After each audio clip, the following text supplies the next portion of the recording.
자, 오늘 말씀 함께 나누도록 하겠습니다. 마태복음 2장 1절에서 12절까지 말씀입니다. 마태복음 2장 1절에서 12절까지. 우리 5절과 6절입니다. 5절과 6절. 5절과 6절. 5절, 6절. 찾으셨으면 아멘. 아직 안 찾았어요? 마태복음 2장입니다. 신약성경 2장 2페이지에 있어요. 5절과 6절. 자, 찾으셨습니까? 네, 왜 아멘들을 안 하세요?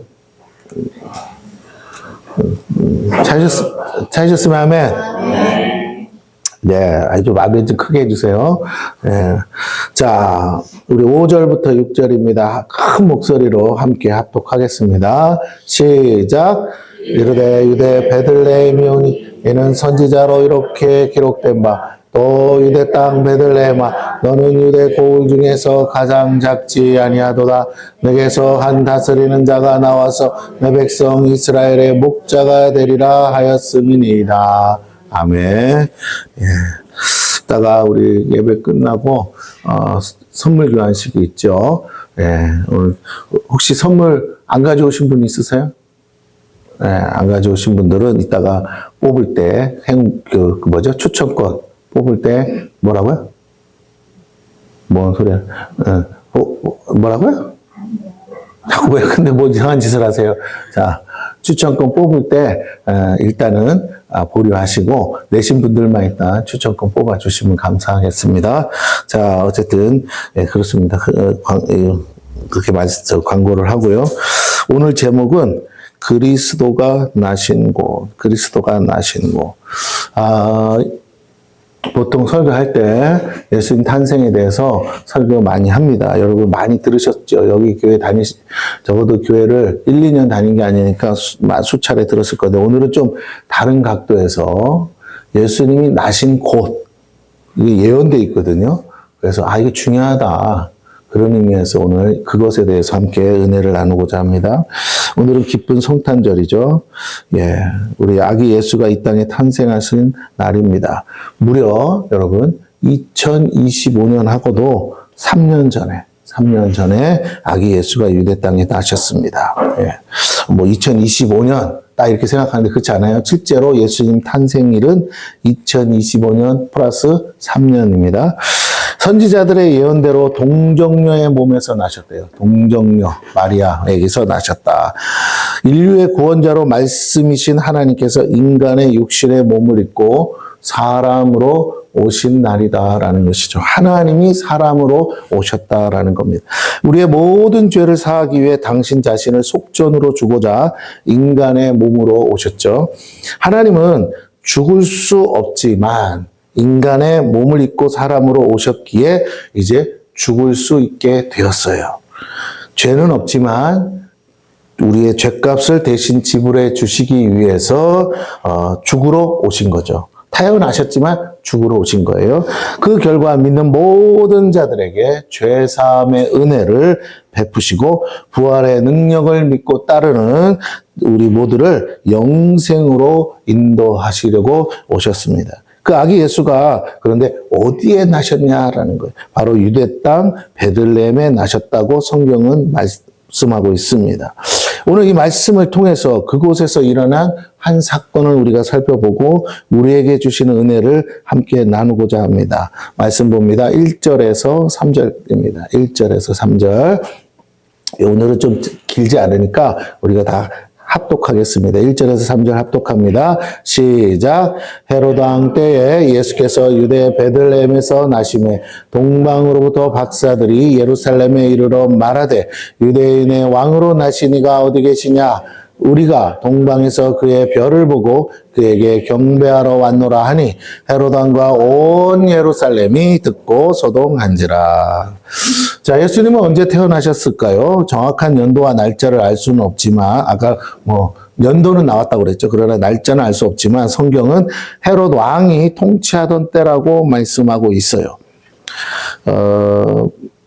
창조과학회 세미나에 보면, 여러 강의가 있는데 그 중에 이제 예수님 탄생에 관한 강의에 보면, 연도도 나오지만, 거의 날짜, 일시까지는 모르지만 그러니까 월일은 거의 대충 맞출 수 있다고 합니다. 이제 그 과학적인 방법으로. 근데 이제 그걸 어떻게 믿느냐에 대한 문제는 좀 다른 문제고, 일단 그분들의 연구에 의하면, 이게 이 동방의 별이 이 별이었을 것이고, 그렇다면 과학적으로 수치를 계산하면, 이때쯤이다라고 나온대요. 그런데 저는 그렇게까지 그걸 여러분 절대적으로 믿으라 이렇게는 말하지 않고요. 왜냐하면 성경에서 그 별이 어떤 별이라고 딱 명확하게 못을 박진 않았으니까. 근데 이제 과학자들에 의하면 그 별이 이것이었을 거라 생각을 합니다. 이제 그게 뭐냐면 목성이라고 그래요. 목성. 그래서 목성의 이제 그 궤도를 따라서 동방 박사들이 보고 왔을 것이다 이렇게 얘기를 하는데, 어쨌든 그거는 이제 그분들의 얘기고 정확하게는 우리가 날짜를 알 수가 없지요. 자, 그러나 성경은 우리에게 힌트를 주고 있죠. 뭐라고요? 그것이 헤롯 왕이 통치하던 때라. 오늘 1절에 보니까 헤롯 왕이 통치하던 때 예수님이 탄생하셨다. 그런데 누가복음 성경을 보니까 조금 더 자세히 말해요. 그때가 로마의 황제 가이사 아구스도가 다스리던 때라고 합니다. 그 황제가 호적하라고 명을 내리거든요. 그러니까 이제 이 제국의 땅에 있는 수많은 식민지에 있는 백성들의 이제 호적을 다시 새로 갱신하라는 거죠.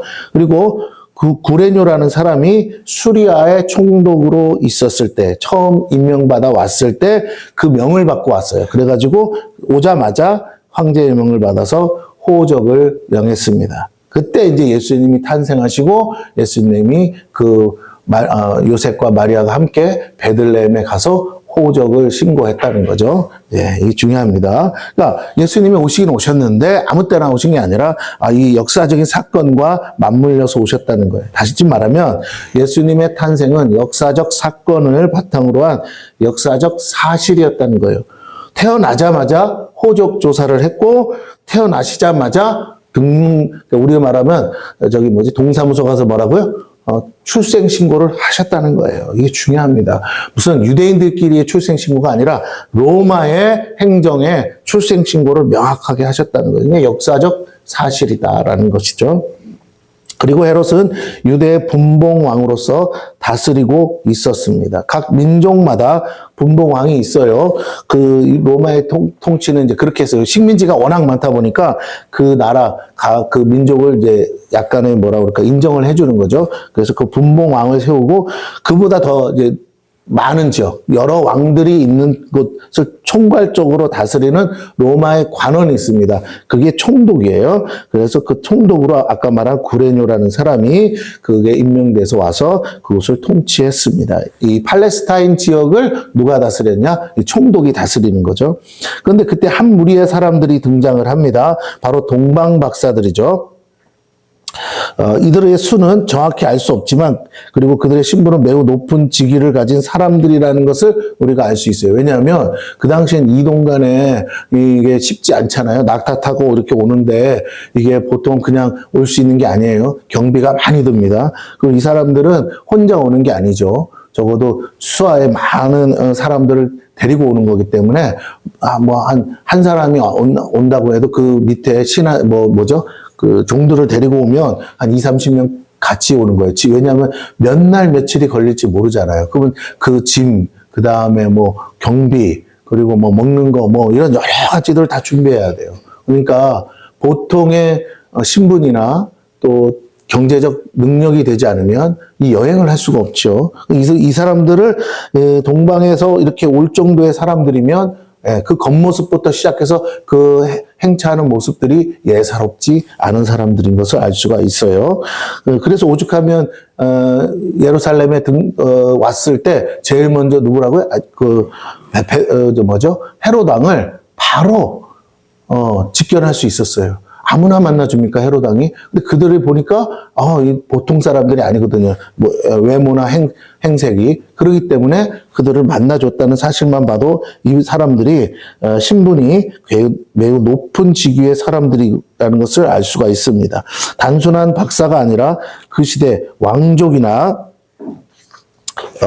귀족 계통의 신분을 가진 사람들임을 우리가 충분히 추측할 수가 있죠. 근데 그들이 박사로 불렸다는 것이에요. 다른 말은 그분들은 그래도 배운 사람이다. 글 좀 아는 사람이다. 여러분, 당시에는 문맹률이 99%라고 생각하시면 돼요. 그런데 글을 읽을 줄 안다. 그리고 거기서 끝나지 않고 하늘을, 천문을 연구할 줄 안다. 오늘날로 말하면 카이스트에 있는 박사들 정도 되는 거예요. 여러분, 그렇습니다. 아니면 뭐 원자력 박사 뭐 이 정도 되는, 정말 다른 사람은 꿈도 못 꿀 만한 그 어려운 것들을 공부하고 연구하는 사람들 정도로 생각하시면 됩니다.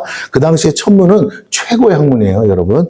그래서 박사로 불린 이유는 그들이 천문을 관측하고 연구하는 일을 했기 때문인데, 그들이 어디서 왔는지는 사실 정확히 우리 성경은 말해주지 않지만 당시의 그 시대 상황을 반영할 때 예측할 수 있는 건 메소포타미아 지역이다라고 할 수 있어요. 또 아브라함이 왔던 갈대아 우르 지역에서 왔을 것으로 추정을 합니다.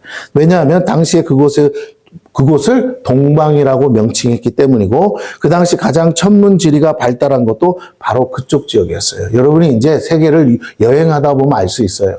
이 갈대아 우르, 이게 이제 우리가 말하는 소위 사우디아라비아 지역에서 끄트머리잖아요. 근데 그 갈대아 우르에서 이쪽 편은 이게 이란인가요? 이란 땅인데 거기는요 굉장히 척박한 땅이에요. 거기 사람이 살 수가 없어요. 그렇기 때문에 그 당시, 오늘날은 그래도 사람이 사는가 모르지만 그 당시에는 그냥 사람들이 지나갈 수 있을지는 모르지만 사람이 산다는 건 꿈도 꿀 수 없는 매우 황량하고 척박한, 지금도 마찬가지입니다. 그렇기 때문에 거기서 뭐 농사 짓고 해 먹을 수 있는 게 아무것도 없습니다. 그래서 그런 곳이었습니다. 그러니까 사람이 살 만한 곳은 강이 있는 곳, 강에서 문명이 발달했잖아요. 그곳이라고 하자면 이스라엘이 이 중동 지역의 최서쪽이잖아요. 그죠? 지중해를 끼고, 그러면 그들이 볼 때 가장 동쪽은 바로 이 갈대아 우르 지역이라고 생각하죠. 그 이상은 건너갈 수가 없어요. 길이, 그렇게 갈 수 있는 길이 아닙니다. 건너가더라도 어디서 다른 길로 와야 됩니다. 중국도 실크로드라고 해서 이렇게 오잖아요. 그러니까 다른 길이에요. 그쪽은 길이 없어요. 그런데, 어쨌든 그들이 그 동방이라는 곳에서 왔다는 것은 아마 갈대아 우르쯤 아니면 메소포타미아나 그쯤 되리라고 우리가 추측을 해본다는 것이죠. 왜냐하면 또 그 지역이 천문 지리가 가장 발달한 지역이기도 했습니다. 자, 그래서 성경은 그쪽 사람들과 매우 관련이 있음을 설명하고, 바로 아브라함이, 우리가 중요한 건 아브라함이 갈대아 우르 사람이라는 것을 우리가 생각해 봐야 한다라는 거예요. 여러분, 아브라함이 갈대아 우르랑 동방박사랑 무슨 상관이냐? 이 사람들이 그냥 온 게 아니라는 것이에요. 그냥 오지 않았습니다. 유대인의 왕이라고 지명해서 왔어요. 별을 보고 연구하다 왔는데 왕이 오는 징조로 알 수 있지만 그냥 왕이 아니라 어디라고요? 지명을 정확히, 나라와 민족을 정확히 지었어요. 유대인의 왕이 오실 것이라. 그러면 그 뭔가 연구할 때 그 근거가 있어야 되잖아요. 아마 아브라함 때까지 올라가지 않을까 생각해 볼 수 있다라는 것이죠. 자, 그렇습니다. 그리고 중요한 것은 이스라엘 백성이 어디로 포로로 끌려갔습니까? 바로 이 바벨론 땅으로 가지 않았어요. 그러므로 이스라엘이 포로로 갔을 때 이스라엘 백성들이 갖고 있는 종교, 그 다음에 그들이 갖고 있는 지혜, 이런 것들이 거기에 또 어느 정도 영향을 미쳤으리라고 볼 수 있습니다. 그래서 메대와 바사고 메소포타미아와 페르시아 제국이 있던 곳이죠. 우리가 또 하나 추측해 볼 수 있는 것은, 여러분 다니엘을 아시잖아요. 다니엘은 어려서 끌려갔지만 소년 때 끌려갔어요. 그러나 그는 거의 어디서 살았냐면 궁궐에서 살았습니다. 왕의 신하로 살았는데 다니엘이 바로 어떤 신분이냐면 거의 박사급이거든요. 박사급. 그래서 그 다니엘이 행정과 모든 것들을 뒤에서 서포트하고 지원하고 또 이렇게 왕을 또 지도했던 사람 중에 한 사람이에요. 그래서 다니엘은 무려 4왕조를 거친 사람입니다. 4왕조. 궁궐에서 나왔다가 또 다시 재등용되기도 하고. 근데 그 다니엘이 뭘 연구했습니까? 예레미야서를 연구했죠. 그래서 예레미야 선지자의 예언을 보고 이 이스라엘 백성이 70년 만에 뭐라고요? 돌아가리라. 이걸 연구해서 이스라엘 백성들에게 알려줬단 말이에요. 그리고 진짜 그 다니엘이 이제 지나고 나서 70년 만에 어떻게 됐습니까? 진짜로 고레스 왕 때 이스라엘 백성이 하나님의 약속대로 귀환하는 1차, 2차, 3차 이렇게 해서 귀환하는 역사가 일어났습니다. 그러니 여러분 이스라엘 백성이 한 시대 거의 100년에 가까운 시대를 그 지역에 있었고 여러분도 잘 아시잖아요. 출애굽할 때 보세요. 이스라엘 백성을 웬만해서는 뭐라고요? 명줄이 길잖아요. 아시죠? 그러니까 민족이 그냥 막 흥황해서 막 번성하는 민족이거든요. 포로로 끌려갔어도 번성했을까요? 안 했을까요? 번성했겠죠. 그리고 자기의 종교 그거를 굉장히 뭐라고 할까 목숨 걸고 지키지 않습니까? 특히 여러분 알듯이 그때 이 신앙을 지키려고 누가 따라갔어요? 기억 안 나세요? 예. 학사 에스라. 에스라가 따라가서 뭐라고요? 가감없이 말씀을 가리키고 강론하고 그들의 믿음. 그래서 그 바벨론 땅에서 세워진 게 뭐냐면 시나고게, 회당이라는 거예요. 회당. 오늘날로 말하면 교회입니다. 제사를 지내는 예배는 바벨론 땅에서는 드릴 수 없었어요. 그래서 제사가 안 지내죠. 왜? 그건 예루살렘 성전에서만 할 수 있기 때문에. 그래서 제사 의식은 없어졌지만 시나고게라는 회당을 만들어서 그래서 뭐 했습니까? 끊임없이 예배를 드렸어요. 그때부터 쉽게 말하면 교회의 원류가 시작된 거죠. 거기서 말씀 배우고 말씀 가리키고 시나고게 쉽게 말하면 요람에서 무덤까지 그 회당을 중심으로 신앙생활을 했습니다. 다시 말하면 말씀을 중심으로 신앙. 그래서 가장 말씀이 연구되고 뭐라 그럴까요? 발전했던 시대가 바로 학사 에스라가 있던 때죠. 그래서 학사 에스라가 역사서를 다 쓰지 않습니까? 열왕기상하, 역대상하 이렇게 다 씁니다. 그래서 여러분 에스라가 미친 영향력, 그 다음에 다니엘이 궁전에서 바벨론 사람들에게 미친 영향력, 그리고 그 이전에 아브라함, 갈대아 우르에서 나온 아브라함의 그 영향력, 이런 여러 가지들이 복합적으로 작용했을 때 충분히 그들이 천문을 연구하지만 유대인의 왕에 대한 연구도 했을 것이라고 생각한다는. 왜? 메시아 사상이 있으니까. 선지자들이 이미 선지서에 메시아 사상을 예언해놨어요. 여러분 바벨론 포로에 끌려갔을 때 선지자들이 예언한 게 아니에요. 바벨론 포로 끌려가기 전까지 뭐라고요? 선지자들이 다 예언해 놓은 거예요. 이해가 되십니까? 아시겠죠? 그러니까 바벨론 포로 끌려간 다음부터는 성경이 쓰여지지 않아요.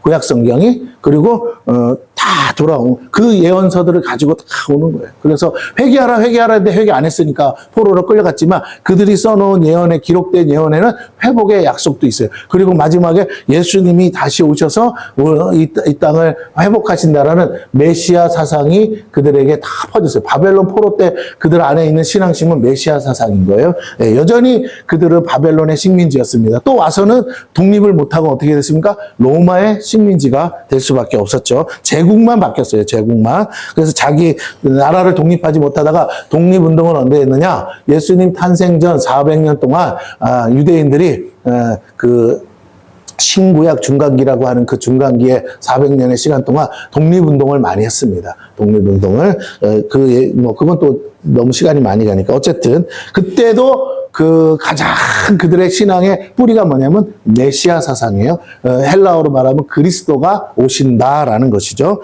자, 이 중요합니다. 성탄절은 바로 그들에게는 메시아가 오시는 것이고 그리스도가 오시는 것인데 오늘날 유대인들은 그걸 인정하지 않는 것뿐이에요. 그러나 우리는 이미 그 예수가 오셨다고 믿고 있는 것입니다. 자, 그것을 어떻게 연구했냐? 그 당시에는 천문으로 연구했대. 왜? 하나님의 말씀의 계시가 하늘에서의 징조로 나타난다고 믿었기 때문에 그렇죠. 자, 그리고 실제로 그랬어요. 자, 그래서 성경 그쪽 사람들과 관련 있다고 얘기하고 있어요. 그게 동방 박사들의 그 신원은 바로 메데, 바사, 메소포타미아와 페르시아 제국이 있던 지역이었을 것이다. 그곳에 있는 여러 곳에 있던 사람들이 연구하다가 같이 왔을 것이라고 생각합니다. 동방 박사들이 가진 지식은 이스라엘이 포로로 끌려간 때에 전해진 것일 수 있어요. 다니엘 선지자를 통해 선지자의 예언대로 이스라엘이 고토로 귀환한 사건이 일어날 것을 알았고 성취되었기 때문이죠. 이 역사적 사건에 하나님을 빼고는 설명이 안 되잖아요. 그러므로 역사를 연구하는 학자들은 더더욱 하나님과 이스라엘에 이미 알고 있었을 것이에요. 그런 사람들이 동방에서 예루살렘까지 왜 왔느냐라는 거죠. 이유는 유대인의 왕으로 나신 이를 만나고 경배하기 위해 왔다라는 것이에요. 어쩌면 이 동방 박사들이 사는 지역은 그쪽 지역이었을지 모르지만 그들의 뿌리는 아브라함과 같이 셈의 후예이지 않았을까라는 생각도 해볼 수 있습니다. 이거 뭐 제 혼자 생각이죠. 예, 왜 그렇지 않고야 뭐 굳이 하나님을 찾을 이유가 없지 않겠어요? 자, 그렇습니다. 유대인의 왕으로 나신 이를 만나고 경배하기 위해 왔다는 거죠. 사람들이 말해요. 아, 이스라엘 사람만 유대인들이 말하는 그 하나님을 믿었을 것이라고. 아니에요, 여러분. 그렇지 않습니다. 노아 이후로 이 신앙은 전 세계로 퍼졌어요. 다만 이스라엘 백성이 선민으로 택함받았다는 거예요. 선민으로. 하나님의 모세를 통해서 말씀이 주어지는 율법을 받는 선민으로 택함받아서 제사장의 국가로, 제사장 나라로 택함받은 거지, 하나님은 열방에 있는 민족을 버리신 게 아닙니다. 단지 그들에게 열방에 선교하라고 세워놨는데 그들이 안 했을 뿐인 거예요. 자, 그럼 어쨌든. 그런데 노아의 아들들을 통해서 이 신앙은 다 퍼졌어요. 왜곡되고 변질되었을 수는 있지만 어쨌든 다 퍼졌어요. 그래서 우리가 잘 아는 욥기서에 욥은 동방 사람이에요. 맞습니까? 그래서 그 동방 사람이 뭐라고요? 예, 아브라함과 같은 동시대에 살았던 욥은 하나님을 누구보다도 가장 경외하고 섬겼던 사람. 당시에 이스라엘이라는 민족은 욥 시대에는 뭐라고요? 존재하지도 않았어요. 그런데 하나님을 경외하는 사람이 있었다는 거예요. 여러분, 하나님 믿는 신앙은요, 그들만, 유대인들만의 신앙이 아니에요. 전 세계에 흩어져 있었습니다. 그 사실은 이 선교를 하고 그 선교지의 역사를 연구하다 보면 수도 없이 나와요.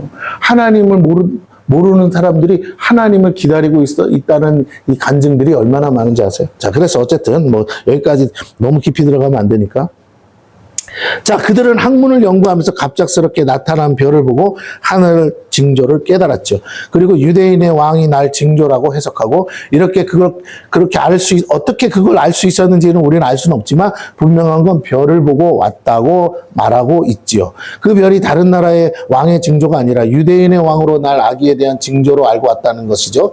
결코 우연은 아니다. 그들의 여행 경로는 결코 간단하고 쉽지도 않습니다. 그러기에 그들이 먼 거리를 오랫동안 여행하는 것은 참으로 많은 고생을 감수하는 일이에요. 그럼에도 하늘의 신이 이 땅에 왕으로 오시는 징조를 알고 경배하기에 왔다는 것은 그들의 신앙심과 헌신의 정도를 보여주고 있습니다. 오늘 우리가 성탄절을 맞이하는 우리가 다시 한번 이 신앙심과 헌신을 본받아야 되겠습니다.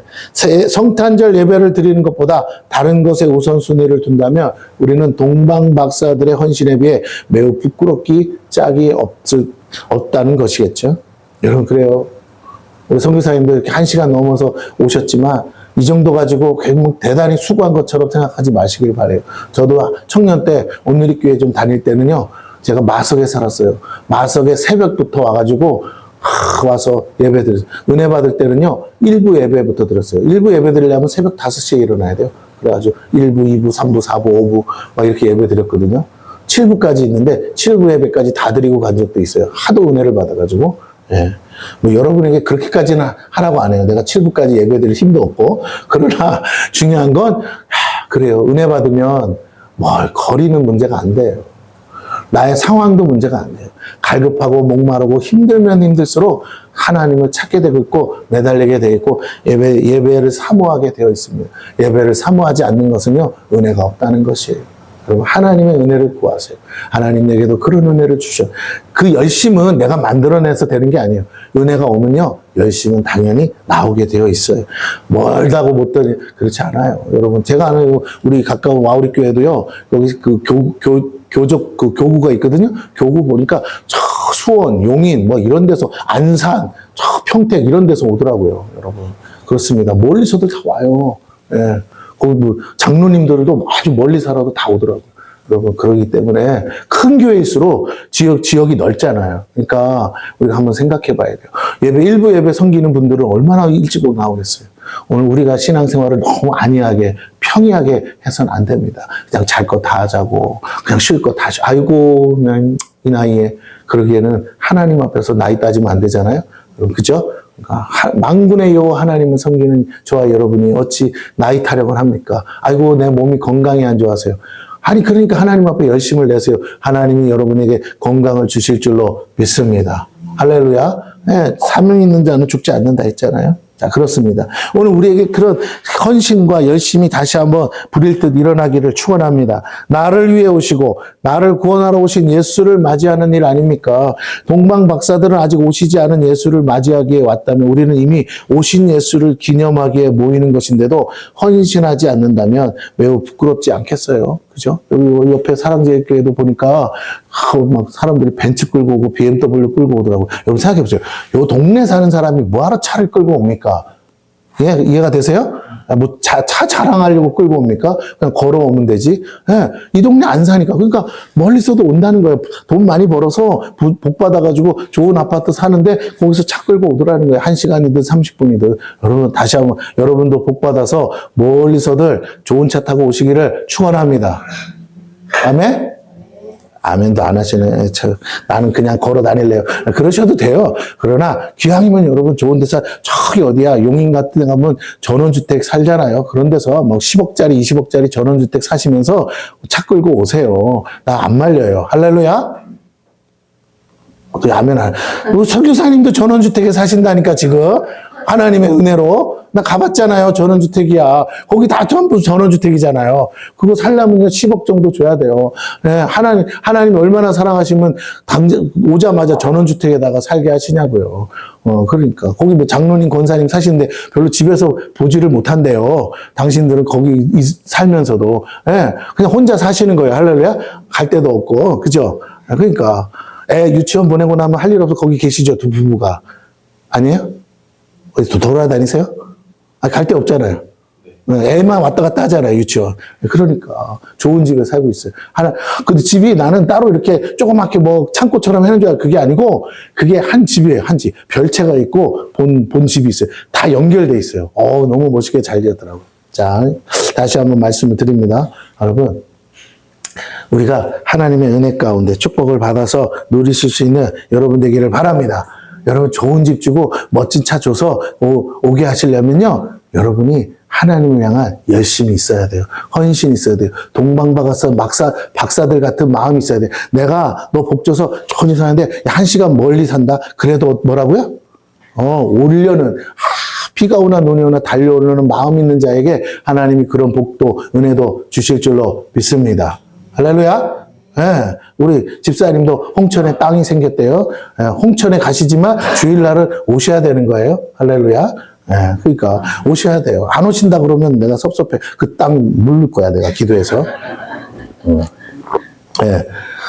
그렇죠. 하나님을 여기 교회 와서 받은 복인데 누려야죠.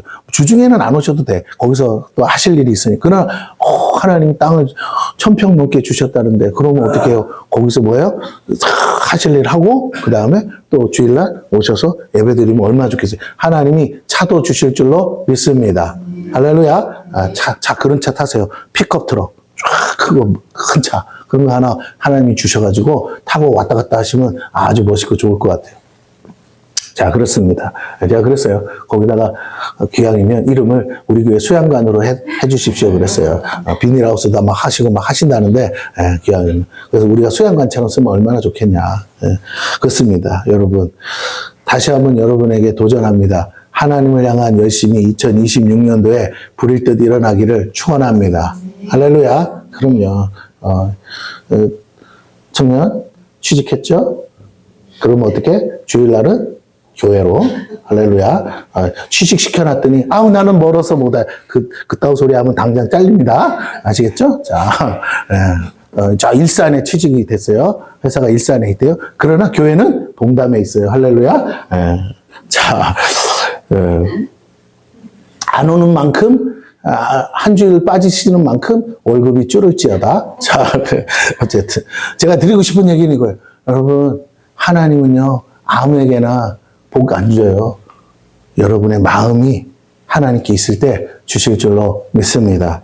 예, 그렇게 따지면 너나 나나 똑같으면 뭐 대충 아무렇게나 믿으면 되죠. 근데 그렇지 않다는 거예요. 하나님은 인격자세요. 그러면 우리를 보십니다. 우리의 마음의 중심을 보신다고 말씀하셨어요. 이 동방 박사들이 큰 은혜를 누릴 수 있었던 거 언제 어디서 어떻게 될지 모르는데도 막연한데도 유대인의 왕이 오실 것을 미리 예측하고 그들은 미리 이 여행을 떠나서 이 아기 예수가 탄생하는 그 날짜에 맞춰서 만나는 기쁨을 누리게 되었다라는 것이죠. 자, 동방 박사들을 본받아 참되신 왕으로 오신 예수 그리스도를 영접하고 경배하는 저와 여러분이 되시기를 다시 한번 축원합니다. 그래서 우리 한번 다시 말씀을 봅니다. 4절에서 6절입니다. 합독합니다. 4절에서 6절 크게 읽습니다. 시작. 왕이 모든 대제사장과 백성의 서기관들을 모아 그리스도가 어디서 나겠느냐 물으니 이르되 유대 베들레헴이오니 이는 선지자로 이렇게 기록된 바 또 유대 땅 베들레헴아 너는 유대 고을 중에서 가장 작지 아니하도다. 내게서 한 다스리는 자가 나와서 내 백성 이스라엘의 목자가 되리라 하였음이니이다. 예. 자, 여러분 헤롯 왕은요 자신의 통치 영역에서 생각지도 않은 왕의 탄생에 대해 놀랄 수밖에 없었어요. 우리가 앞에 봤지만 예, 이 사실이 성경에 기록되어 있는 예언인지를 확인할 필요가 있었습니다. 그렇죠. 그냥 아무나 와가지고 뭐 그렇다고 다 믿을 수가 없잖아요. 이 성경에 예언이 있냐? 그래야 적어도 유대인의 그 왕으로서 그 본인의 역할을 하지 않겠어요. 그래서 대제사장과 서기관들을 불러서 물었어요. 참 근데 아이러니한 거는 이들이 어렵게 고민 안 했다는 거예요. 답해줘요. 그들이 한 예언자를 소개합니다. 그게 누구냐? 미가 선지자예요. 미가서 5장 2절에 기록되어 있어요. 그러면서 그들이 뭐라고 하냐?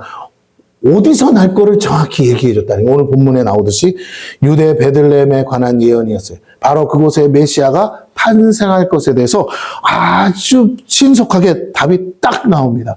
언제 태어나실지는 아무도 몰라요. 그러나 어디에서 태어나실지는 이미 예언되어 있기에 그것을 바로 얘기해 주는 거예요. 그러면 성경에 아주 이렇게 박식한 사람들이 미리 예수가 오실 것을 맞이할 준비를 하고 있어야 되지 않겠어요? 근데 이제 언제 올지 모르니까 그냥 뭐 손 놓고 있었는지 모르겠으나 이들은 그래도 적어도 성경을 정확하게 알고 있었다는 것이에요.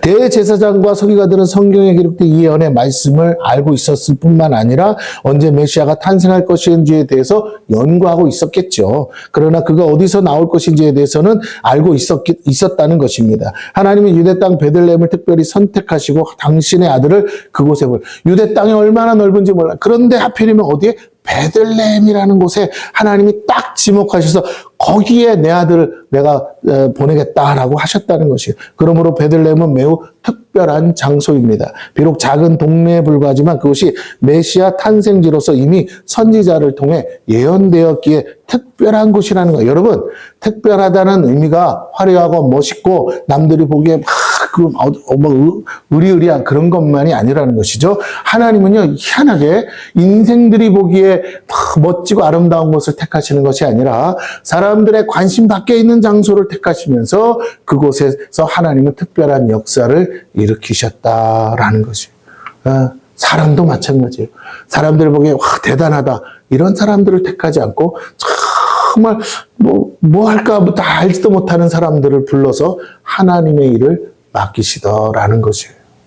이게 중요합니다.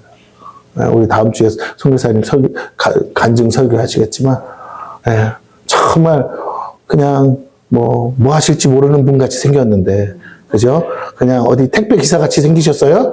그런데 베트남에 가셔서 결혼도 하시고 늦가기에 나이 먹고 가셔서 정말 늦총각에 결혼을 하셨어요. 이쁜 베트남 여인을 만났어요. 할렐루야. 근데 문제는 그거로 끝나지 않고 이제 선교사로서 준비돼서 살기로. 하나님이 부르는 사람은 우리가 외모로 볼 때 화려하고 멋지고 능력 많은 사람이 아니라 잘 들으세요. 아직 하나님만 바라보는 사람. 하나님 없이는 살 수 없는 사람. 하나님 떠나서는 아무것도 못하는 사람을 하나님은 택하시는 줄로 믿습니다. 아시겠죠? 그래요. 저도 마찬가지예요. 여러분 이게 중요한. 여러분이 하나님 앞에 쓰임 받고 싶으세요?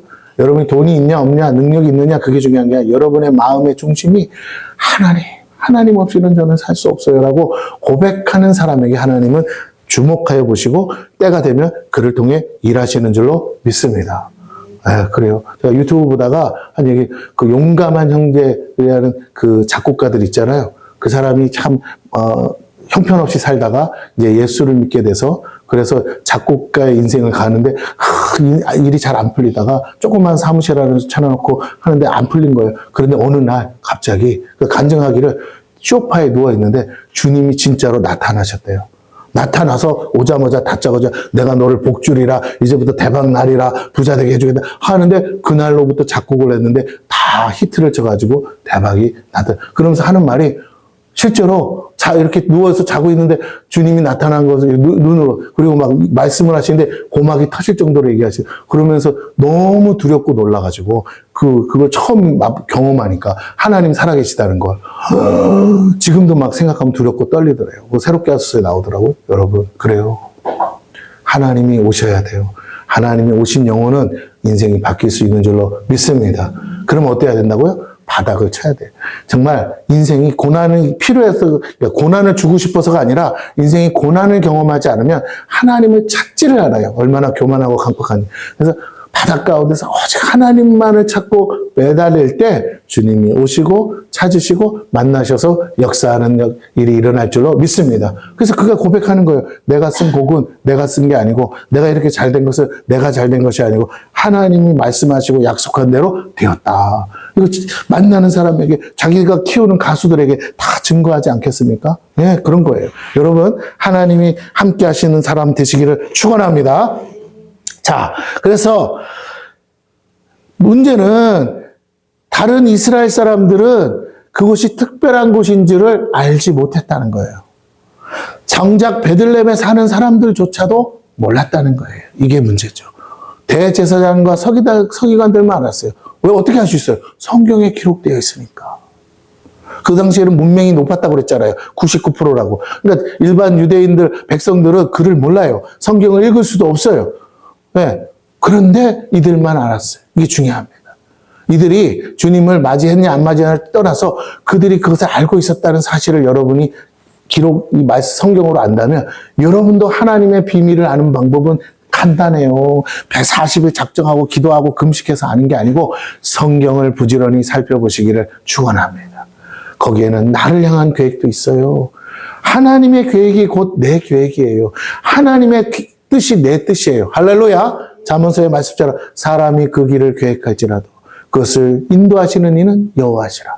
사람이 그것을 계획할지라도 그것을 경영하시는 이는 여호와시라. 하나님 뜻에 맞으면 하나님이 오케이 하시지만 하나님 뜻에 맞지 않으면 하나님이 노 하신다니까요. 여러분이 계획을 세우는 게 나쁘다는 게 아니라 그 계획이 하나님의 계획과 일치해야 돼요. 자, 다시 말씀드립니다. 여러분이 하나님의 말씀을 기록된 말씀을 부지런히 상고하다가 살펴보다가 그곳에서 진리를 발견하고 그곳에서 하나님의 계획과 뜻을 발견하는 순간 여러분의 인생이 바뀌어요. 하나님은 그 약속을 통해서 우리를 콜링 하신다고요. 콜링.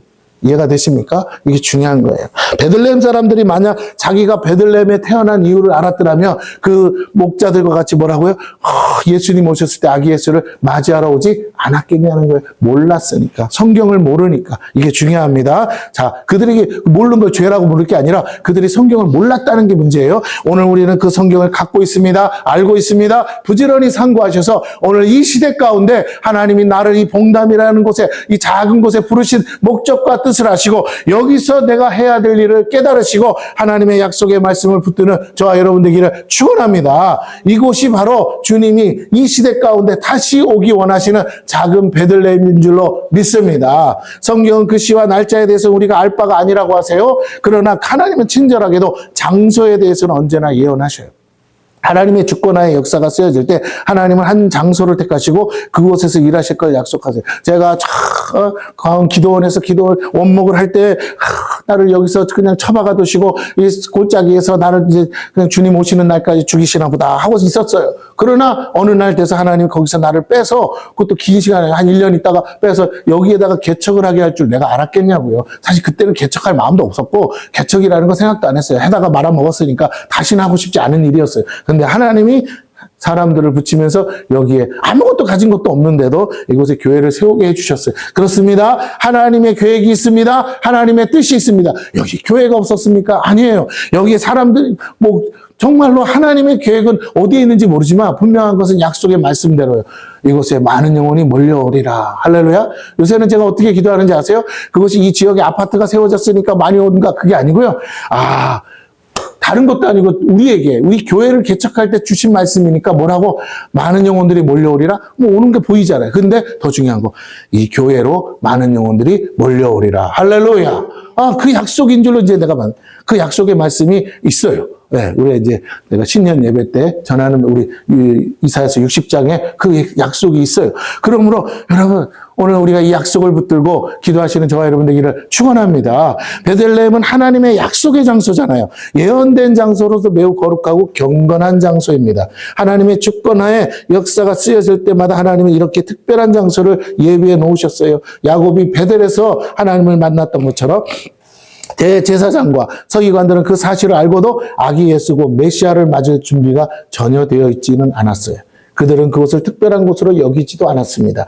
모두의 관심에서 잊혀진 곳이죠. 동방 박사들의 등장과 헤롯의 추궁에 의해 그제야 메시아 탄생지로 베들레헴을 지목했을 뿐입니다. 오늘날 성탄절을 맞이하는 성도들의 모습도 사실은 이와 같지 않은가 생각해 봅니다. 예수가 나심에 대해 아무런 관심도 없고 성탄절의 주인공이 예수가 아닌 산타가 돼버리고 그날 산타 옷을 입고 서로를 축복하고 선물을 주고받는 우리 자신이 주인공이 돼버리지는 않았냐라는 거예요.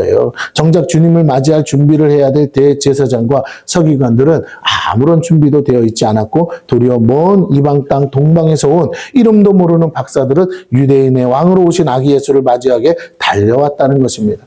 어디서 날지도 잘 아는 대제사장과 서기관들은 정작 헤롯에게 장소는 알려주었지만 그들은 그곳으로 달려가지 않았어요. 헤롯도 그곳에 가지 않았어요. 헤롯은 자기 외에 다른 왕이 오는 것이 못마땅했을 겁니다. 그래서 그는 해서는 안 될 짓을 하게 되죠. 그런데 왜 대제사장과 서기관들은 이렇게 성경을 잘 알면서도 아기 예수를 맞이할 생각을 하지 않았을까요? 그가 메시아라는 걸 알면서도 그들은 동방 박사들이 본 별의 징조를 믿지 않았어요. 그들의 말도 믿지 않았습니다. 그들의 자존심이 그걸 허락하지 않아요. 유대인도 아니고 제사장과 서기관도 아닌 자들이 메시아에 대해 더 잘 안다는 것 자체를 받아들일 수 없지요. 동시에 그들이 아직 그 사실을 받아들일 준비가 되어 있지 않다는 거예요. 오늘날 유대인들은 여전히 그렇게 생각합니다. 왜냐하면 그들이 누리던 삶의 기반은 해방된 이스라엘이 아니라 로마의 식민지로 살던 이스라엘이기 때문이죠. 즉 메시아가 오는 것을 누구보다 싫어한 사람은 사실 다름 아닌 대제사장과 서기관들이었다라는 거예요. 그들의 기득권을 포기할 마음이 없어요. 자기가 그 자리에 식민지로 살면서 정말 여러분 그 자리까지 오기가 얼마나 힘들겠어요. 그죠? 예. 그러므로 그들은 진정 하나님의 종이 아니라 사실은 로마의 종이죠. 가식적이고 외식하는 뭐라고 그럴까요? 성직자라고 부르지만 종교를 가지고 밥 벌어먹는 종교인들이었다라는 거예요. 오늘날 교회 안에 그런 종교인들이 많이 있습니다. 여러분 우리가 분별하시기를 바라요. 그러기에 메시아에 대한 성경 지식은 박식하지만 어쩌면 성경 자체를 이용할 뿐 믿는 자들이 아님을 알 수 있어요. 저도 제 마음의 갈등이 어느 날 갑자기 종교인이 되려고 할 때가 있어요. 아유 하나님 나 이렇게 힘들게 하시면 나 다 때려칠라오. 아니 밥도 못 벌어먹게 하고 이렇게 정말 이렇게 교회를 힘들게 하시면 난 목회고 뭐고 나발이고 다 때려칠랍니다. 뭐 이런 생각이 막 들어와요. 그러다가 또 하나님 앞에 회개하고 아유 내가 죽든지 살든지 주의 길을 가야지 하고 다시 제정신 차리고 이렇게 강단에 씁니다. 강단에 쓰면 또 성령이 임하셔요. 임하면 또 언제 그랬다는 듯이 말씀을 전해요. 여러분은 제가 이렇게 막 오르락내락하는 모습을 잘 안 보지만 저는 혼자서 일주일 내내 그러고 있어요. 아무도 안 찾아와. 아무도 안 보여. 예? 그러니까 뭐라고? 더더욱 여러분 재밌는 얘기 할까요? 내가 어저께 묵상을 하는데 참 아니 직장도 없고 정말 먹고 살기도 힘들어서 힘들 때는요. 여러분들이 교회에서 24시간 살다시피 했어요. 밥 먹듯이 기도하고. 헌금도 더 많이 나와서 그때는. 근데 지금은 직장 보내, 일 다녀, 집도 장만해, 가정도 꾸고, 가정이 평안해지고 그러니 내 교회에 나오는 사람들은 볼 수가 없어. 이래서 못 나오고 저래서 못 나오고 헌금도 더 안 나와. 그래서 내가 보면서 주님 왜 이러죠? 잘 먹고 잘 살게 됐는데 왜 이렇게 힘들죠? 그래서 제가 때려칠까 막 이런 생각도 들었는데 오늘 여러분을 보면서 다시 마음에 하나님 그게 아니죠. 뭐 성도들이 어떻게 그게 문제가 아니라 내가 오늘 하나님을 온전히 바라보지 않은 죄가 있나 봅니다. 주님 용서하여 주시옵소서 해요. 그렇습니다. 여러분 목회자는 수의 성직자는 돈 때문에 일하는 게 아니잖아요. 월급 사례비 안 나온다고 때려치면 안 되잖아요. 그렇죠? 언제부터 내가 그거 바라보고 했다고.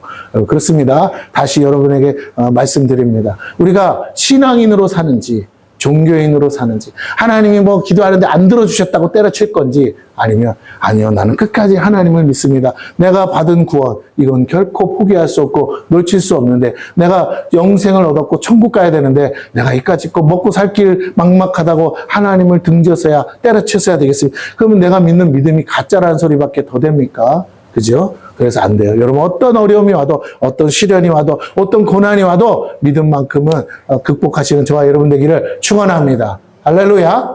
네, 그럼요. 선교사님 먹고 살 길이 없어요? 그럼 베트남 가시면 돼요. 가서 땅 파먹고 사시면 돼요.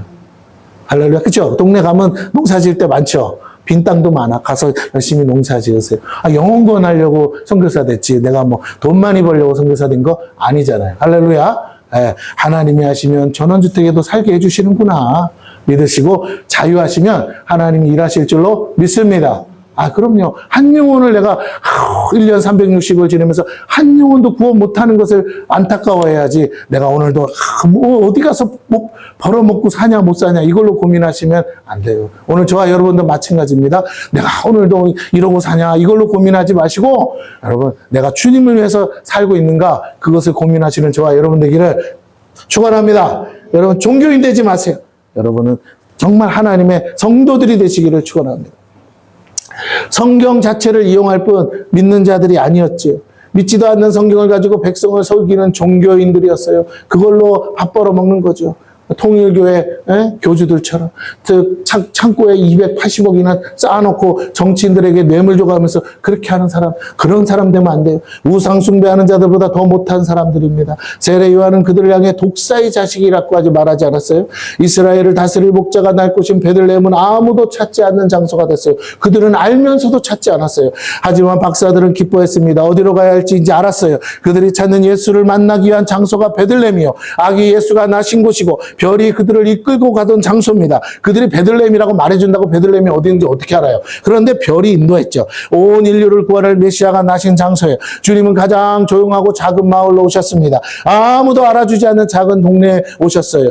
온 이스라엘은 메시아 탄생에 대해 소망할지라도 정작 주님의 탄생을 보지 못하고 조용히 잠들었지만 이국 만리 땅에서 온 낯선 이방객들은 예수를 영접하고 맞이할 수 있었고 경배할 기회가 되었어요. 그들 때문에 그 밤중에 베들레헴은 난리가 난 줄로 믿습니다. 그들 때문에 베들레헴이 아주 소동이 일어났어요. 뭔 일이냐? 어떻게 이런 외국인들이 삐까뻔쩍한 외국인들이 와가지고 떼거지로 와가지고 지금 유대인의 왕이 났다고 이 한밤중에 소란을 일으키며 찾냐? 근데 그들만이 아니고 또 누구도 왔다고요? 목자들까지 왔잖아요.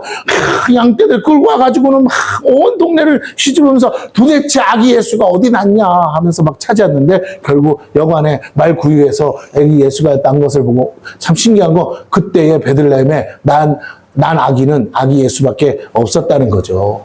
이해가 되십니까? 여럿 있었으면 헷갈렸을 거 아니에요.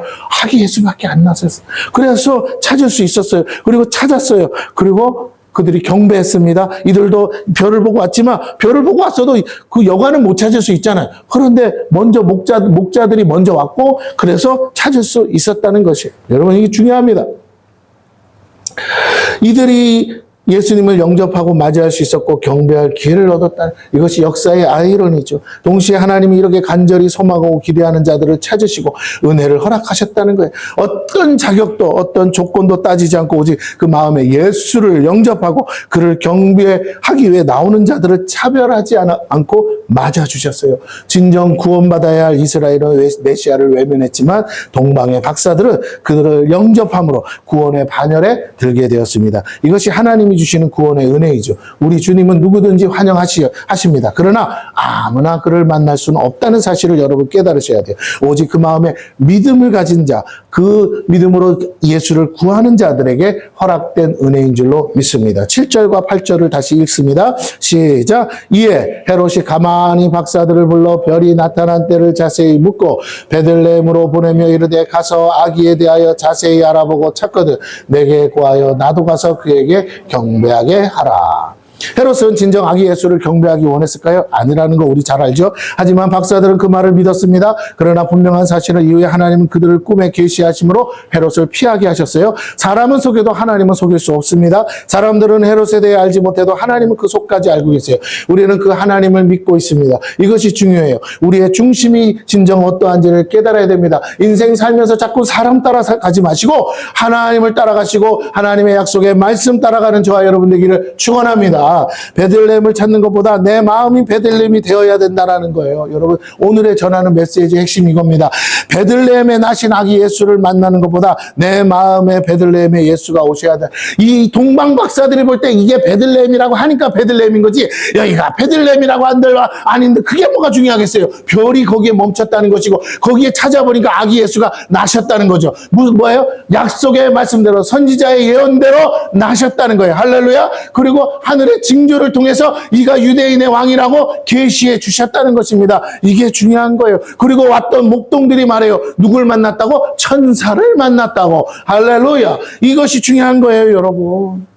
베들레헴이 어디냐를 아는 게 중요한 게 아니라 그 베들레헴을 예수가 나신 곳을 찾고자 하는 그 마음이 중요하다고요.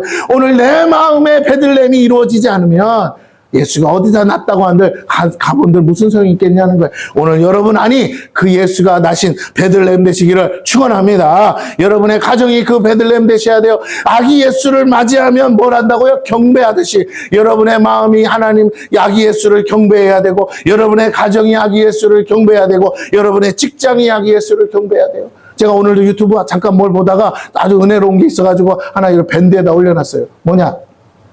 외국인인데 어떤 처자가 가게를 하나 차렸어요. 조그마한 가게를. 뭐 10평짜리 가게 같아요. 즉 아침마다 와서 혼자서 그 창고 같은 데에서 하나님을 예배하는 거예요. 하나님 혼자서. 그게 CCTV에 찍혔어. 그래서 하나님을 예배. 매일매일 예배하는. 그리고 하루를 시작하는데 그리고 그 자기 가게에 오는 사람들을 누군지도 모르죠. 근데 오늘 오는 사람들을 위해서 축복하고 중보하는 거예요. 그들에게도 하나님의 은혜가 있는. 그런데요, 신기한 거, 그 가게 문을 열자마자, 오픈하자마자 문 닫을 때까지 손님이 잠시도 쉬지 않고 끊임없이 오고, 그런 물건을 파는 게 목적이 아니라 그들을 축복하고, 사랑하고, 막 중보하고, 뭐, 문제가 있으면 들어도 주고 하면서 열심히 했더니 가게가 너무너무 잘 되더라. 그 영상이 찍혀서 그것을 간증으로 올렸더라고요. 여러분, 오늘 우리는 우리의 마음에 예수가 있다면 하나님 있다면 여러분이 어디 있느냐가 중요한 게 아니라 언제든지 그 아기 예수를 내 마음의 구주로 영접한 이들은 어디서든지 하나님을 경배하고 예배해야 될 줄로 믿습니다. 그럴 때 하나님이 여러분의 삶을 인도하시고 책임져 주신다는 것이에요. 마음에 오시지 않은 예수를 찾을 리 만무하죠. 마음에 없는 말과 행동이 가식이라고 그랬어요. 하나님은 결코 속지 않으세요. 심령의 베들레헴이 된 영혼들을 찾아오십니다. 아기 예수가 내 마음의 베들레헴에 탄생할 때 우리는 진정으로 작은 천국을 경험하게 되죠. 성령께서 그렇게 내 마음이 베들레헴이 돼서 하나님의 약속이 성취되도록 하시고 예수의 탄생과 동시에 내 영혼이 다시 거듭나게 하시는 거예요. 만약 미가 선지자의 그 약속의 예언을 안 사람들은 베들레헴에서 나실 걸 알았다면 그가 언제 오실지는 모르지만 적어도 베들레헴 동네를 사모했을 것입니다.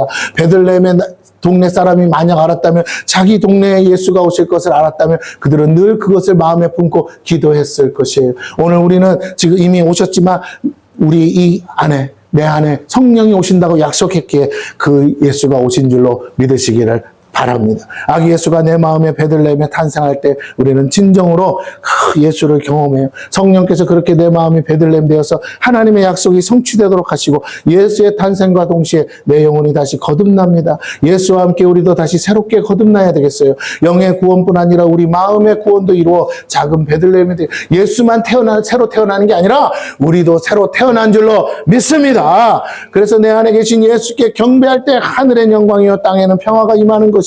경배는 형식적 행동이 아니라 마음에서 진정으로 우러나는 표현 아니겠어요? 9절과 10절을 다시 보겠습니다. 9절과 10절입니다. 시작! 박사들이 왕의 말을 듣고 갈새 동방에서 보던 그 별이 문득 앞서 인도하여 가다가 아기 있는 곳 위에 머물러 서 있는지라 그들이 별을 보고 매우 크게 기뻐하고 기뻐하더라. 아멘. 베들레헴은 유대 땅 한 기퉁에 있는 장소입니다. 그러나 영적으로는 박사들이 믿고 따라간 별이 머문 장소예요. 거기를 베들레헴이라고 부르든 말든 그건 그들에겐 관심이 없죠. 별은 하나님께서 박사들을 인도하신 하나님의 나침판이죠. 별 따라온 박사들은 실상은 하나님의 인도하심을 따라온 거예요. 그리고 그곳 베들레헴의 별이 멈췄을 때 그들은 진정으로 기뻐했어요. 베들레헴이 어딘지도 모르고 한 번도 가본 적 없는 그들이 기뻐한 건 그 장소를 보고 기뻐한 게 아니라 아기 예수가 나신 곳을 알려준 별을 보고 기뻐했고 별이 머무는 곳 왕이 나신 곳이기에 기뻐했고 그 왕을 주신 하나님께 경배하는 곳이기에 기뻐했어요. 베들레헴은 하나님이 나신 곳이며 하나님께 경배하는 곳이죠. 이 베들레헴은 실제하는 장소이면서 동시에 영적으로는 하나님의 임재하시고 성육신하신 곳입니다. 다시 말하면 오늘 우리가 예배드리는 이 장소라는 거예요. 우리는 성찬을 통해 예수의 나심과 죽으심 그리고 그것을 기념할 뿐 아니라 부활하심을 찬양합니다. 그 예수가 이제 우리 안에 실제로 성육신하실 것을 우리가 믿고 성찬을 하지 않습니까? 그러기에 우리 자신이 그 예수가 임재하시는 성전이요 너희 몸이 성전이라 했어요. 바로 그 베들레헴인 거예요. 내 안에 예수가 계심을 믿을 때 우리는 작은 베들레헴이 되어서 아기 예수를 영접하고 기뻐하며 왕의 통치를 받게 됩니다. 저와 여러분이 바로 그 베들레헴이 되어야 되고 주님이 오신 베들레헴을 깨달으셔야 돼요. 성탄은 그 베들레헴이 된 우리 안에 아기 예수가 오신 날이에요. 그렇다면 그렇게 모인 교회가 바로 영적 베들레헴 아니겠어요? 영적인 베들레헴으로 모여 이미 오신 예수를 영접하고 경배하는 곳을 우리가 교회라고 하는 것입니다. 11절 말씀을 봅니다. 함께 읽습니다. 시작! 집에 들어가 아기와 그의 어머니 마리아가 함께 있는 것을 보고 엎드려 아기께 경배하고 보배압을 열어 황금과 유향과 모략을 예물로 드리니라. 그 집이 말구육간일 수는 있으나 그 집이 바로 그 순간만큼은 교회가 된 줄로 믿습니다. 그래서 신약시대에는 어디서 예배드려요? 누구누구의 집에, 그죠? 누구누구의 집이 바로 교회가 되더라는 거예요. 우리는 이 예수를 맞이하기에 뭘 준비했냐는 거예요. 우리가 서로 주고받는 선물 중요하죠. 그보다 더 중요한 것은 이들이 드린 보배압 아닙니까? 보배압이 뭐냐는 거예요. 바로 우리 자신을 말하는 거예요. 우리 자신을 주님께 드릴 때 그것은 아기 예수를 위한 아름답고 고귀한 황금과 유향과 모략처럼 사용될 수 있다는 것이죠. 여러분, 영적으로 황금처럼 사용될 영혼들이 있어요. 하나님께 드려질 영혼이 있다는 거예요. 유향처럼 드려질 영혼들이 있어요. 모략처럼 사용될 영혼들이 있습니다. 황금은 뭐예요? 매우 값비싼 거죠. 변하지 않는 이 귀한 값을 지불해서 예수를 위해 사는 사람들이 있습니다. 예수를 위해서 자기를 팔아서라도 값을 지불하는 사람들이 있는 거예요. 유향은 뭐예요? 죽은 시체에게 그 앞에서 피우는 거죠. 썩은 내가 나지 않도록. 예, 세상이 썩어가도 정말로 세상에서 썩지 않도록 자기를 희생하면서 향기를 낸 사람들이 있다라는 거예요. 죽도록 충성하는 영혼들입니다. 향을 내려면 자기를 태워야 되지 않겠어요? 모략이 있어요, 모략. 모략도 시체에 바르는 건데, 시체가 썩지 않도록 하는, 영혼들을 구원하기 위해서 그 자기 자신을 들여서 헌신하는 영혼들을 말합니다. 우리 이렇게 세 가지 예물처럼 주님께 드려져야 한다라는 거예요. 우리 삶을 이 귀한 예물처럼 드려야 되지 않겠습니까? 그렇게 쓰임받기를 여러분 원합니다. 이 예물이 담긴 보배압이 바로 교회예요. 보배압. 교회, 이 안에 여러분이 바로 그 황금과 유향과 모략이에요. 누구를 위해? 그리스도를 위해 드려질 황금이요, 모략이요, 유향인 줄로 믿습니다. 주님을 위해 살고 주님을 위해 충성할 일꾼들이 모인 보배압이 교회입니다. 그러기에 교회는 주를 위해 드려지는 산제물인 것이죠. 죽도록 충성하는 것만이 우리가 드릴 산제사요 예배인 줄로 믿습니다. 마지막 12절을 제가 읽고 마칩니다. 그들은 꿈의 헤롯에게로 돌아가지 말라 지시함을 받아 다른 길로 고국에 돌아가니라. 여러분, 실제로 아기 예수가 오신 베들레헴에 와보지도 않고 아기 예수를 영접하지도 않은 헤롯은 어떻게 했어요? 결국 이후에 2살 이하의 아이들을 몰살하는 극악무도한 악행을 저지르고 말았어요. 그 헤롯을 잘 알기에 하나님은 어떻게 해요? 꿈으로 계시하면서 박사들이 피할 수 있도록 인도해 주셨습니다. 그들은 비록 베들레헴을 떠났지만 그들의 마음만은 여전히 아기 예수가 계신 베들레헴을 떠나지 않은 줄로 믿습니다. 예, 우리도 그렇게 우리 심령의 베들레헴의 아기 예수를 모시고 천국 가기까지 주님을 경배하며 작은 베들레헴이 되시기를 바랍니다. 이 생명의 빛 센터교회가 그 작은 베들레헴이 되어서 온 인류의 구원을 위해 주님을 증거하는 곳이 되기를 축원합니다. 우리 함께 우리 안에 오신 아기 예수를 영접하고 맞이하며 함께 기뻐하는 성탄절 되시기를 바랍니다. 할렐루야. 우리 서로 인사합시다. 메리 크리스마스. 아멘.